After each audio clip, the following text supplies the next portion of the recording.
ngira ngo wenda niyo ni intege nke zabo ntabwo turi abanyantege nta kintu kiro kandi umuntu ashatse rwose kurengera uburenganzira bwe mu buryo bw'amategeko cyabikora pe ntabwo hari igihe wabireka biterwa kuko ariko uko biri kose this is too much too much kuko ngiye guteranya ibimenyetso byose nkabishyira hasi byaba icyaha mon frere ibyo none sinjyane no kujya mu by'amategeko yandi wenda ari penali n'ibindi ubwo nabyo byakunda umuntu akaregera damages yewe na radiyo akoreraho sintekereza ko nyirayo afite umugambi wo gusebya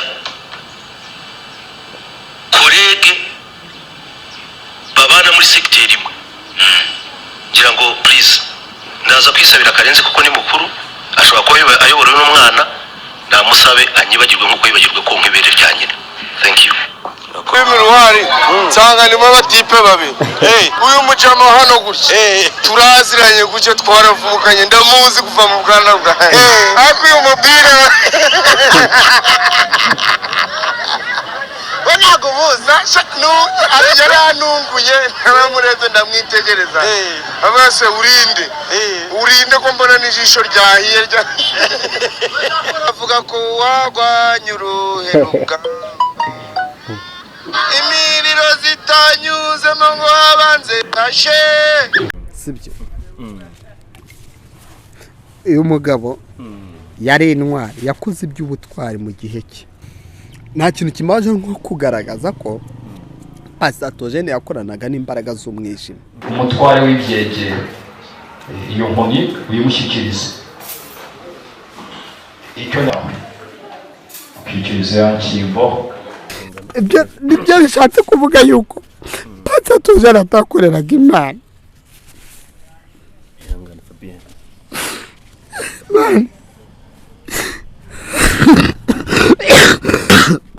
ari ibintu ubona bikakubabara wakaganya ubuzima bwawe butakwe natubaye wakanye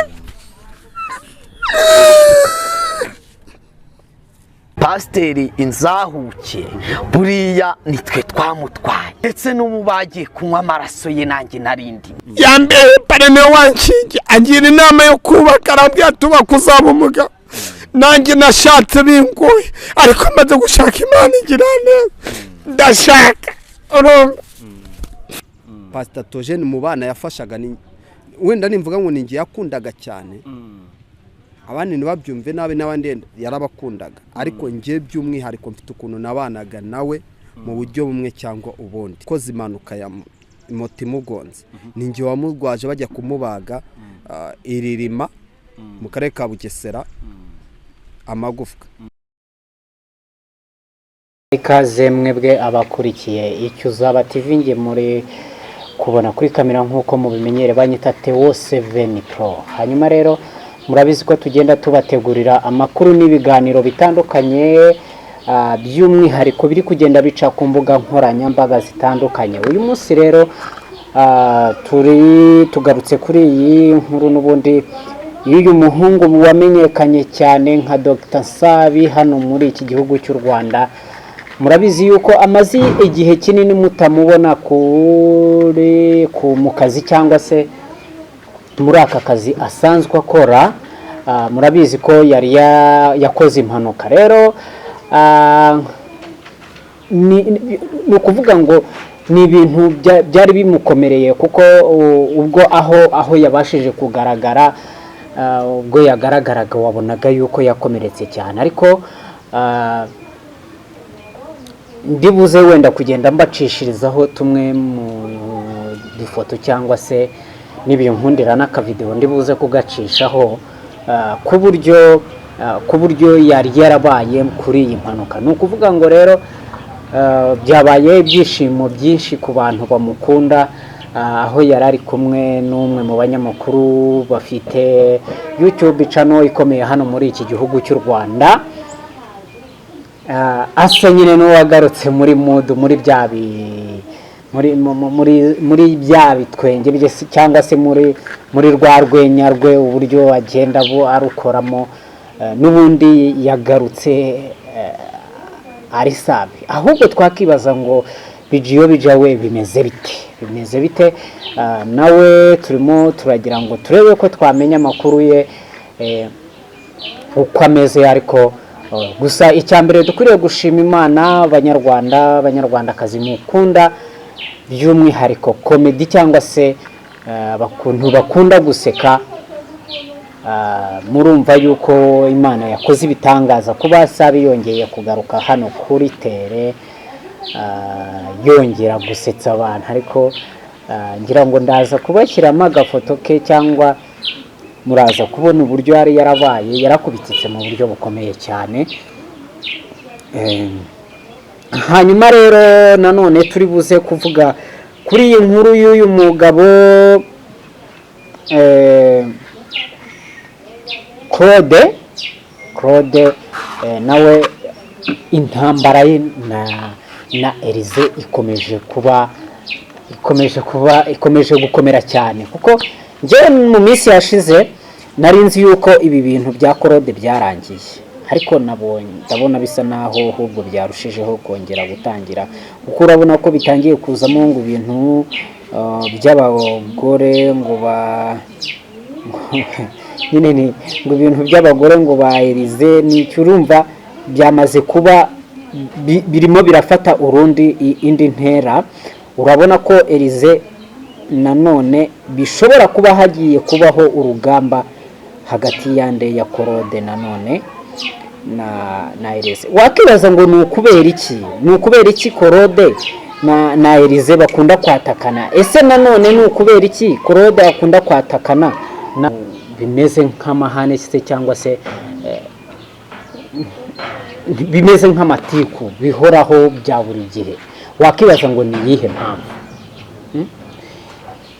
ese tuvuge ko Claude ari ubataka cyane Claude twatekereza ko ari wowe wiyenza kuri aba bantu kubera iki Claude ari ukunda gushyira hanze amakuru y'aba bantu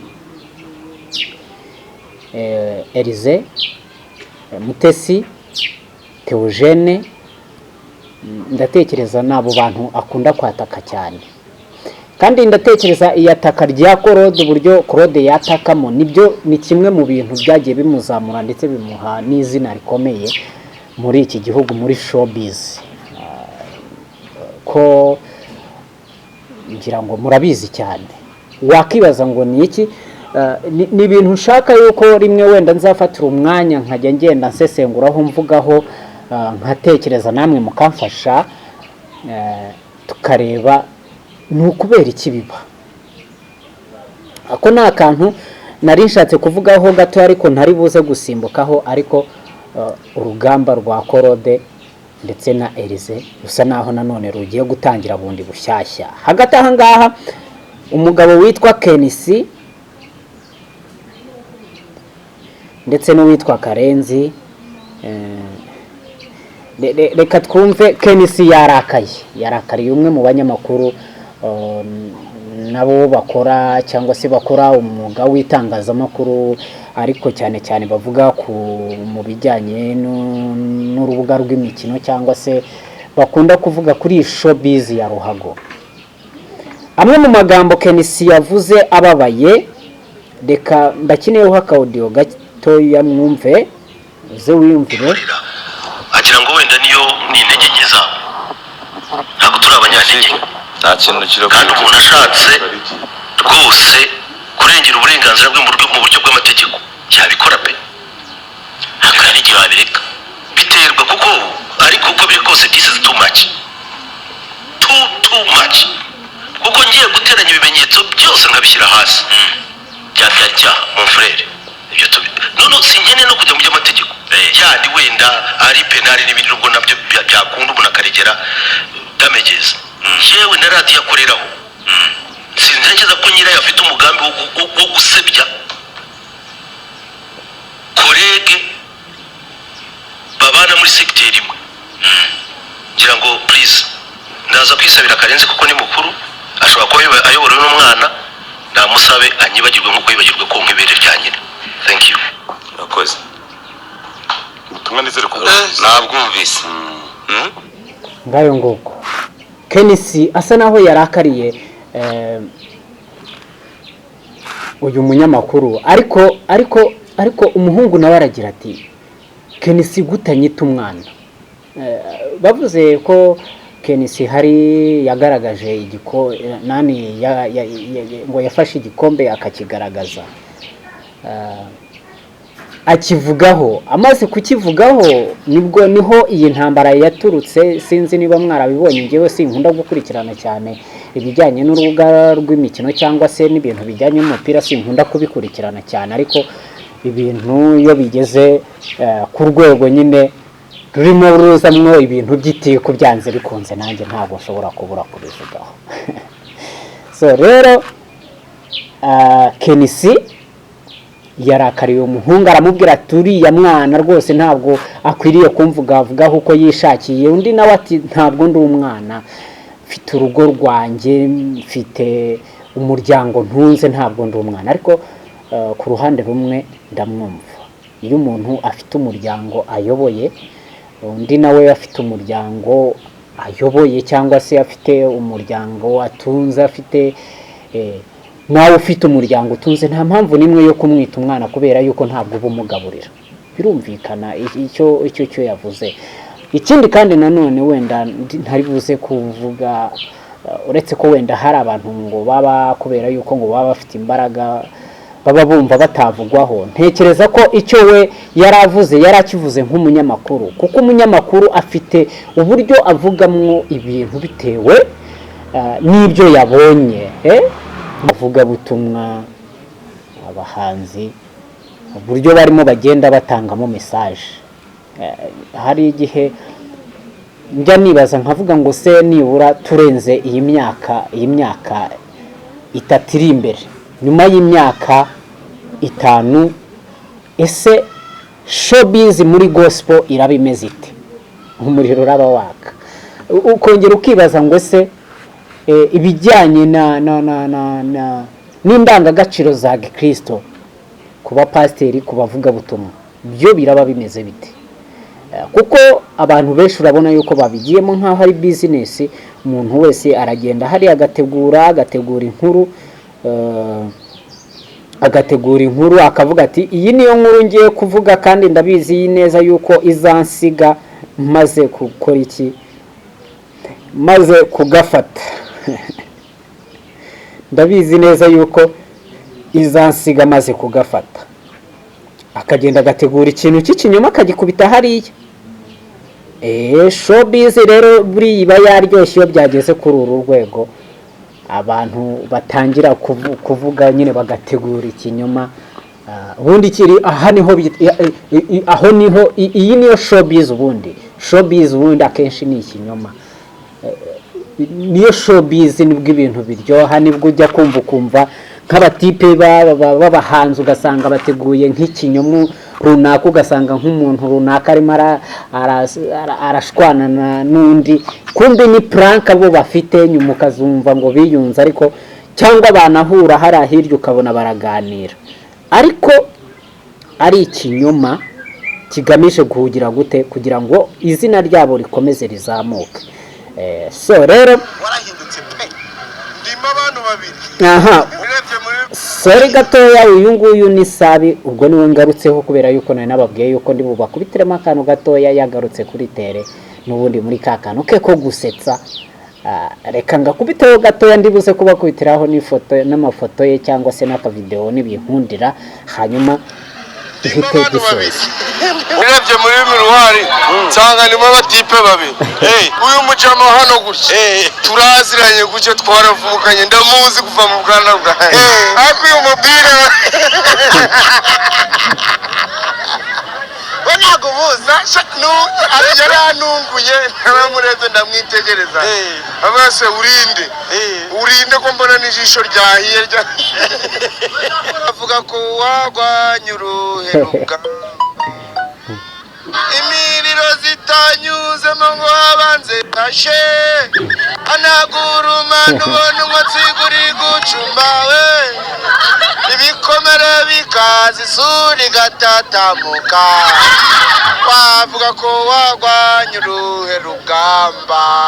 ako rero ni kamwe mu tuntu Nsabi mu kiganiro yari ari kumwe wenda na Irene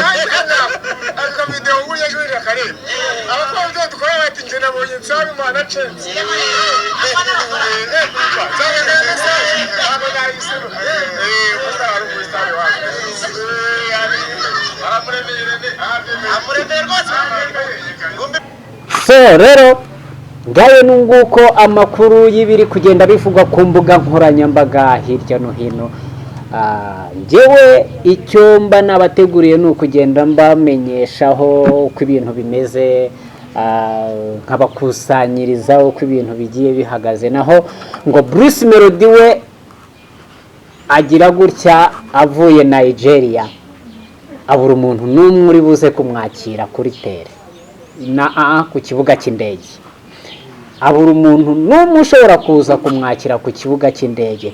Kaba ari agashya ku muntu w'umusitari nka Bruce Melody yaje yanahagera akabura n'imodoka ye, agashaka uburyo kibundi ari butege kugira ngo abone uburyo ataha nk'umuntu w'umusitari. Urumva ni ibintu biba bikomeye se cyangwa by'igitangaza. Umuntu uzwi muri iki gihugu wakoze hiti zitandukanye, agakubita hanze no mu Rwanda, mu turere twose t'u Rwanda, buri muntu wese yaba umwana yaba umuntu mukuru azi Bruce Melody. Ariko buri munyamakuru wese aba avuga ati interview Bruce Melody aramutse yimpaye rwose byaba ari sawa. Ariko ku kibuga cy'indege habuze umunyamakuru n'umwe, habura umuntu n'umwe ushobora kujya kwakira Bruce Melody. Nako nta kandi gashya kabaye muri showbiz muri iyi minsi. Mudushya nitwishi rero n'ubundi turi kugenda tuba hagati ahangaha kuri iki kibuga cyangwa se kuri iyi mihanda. Ariko reka tube tugarukira aho. Icyo mbasaba mukore subscribe, share ndetse na comment.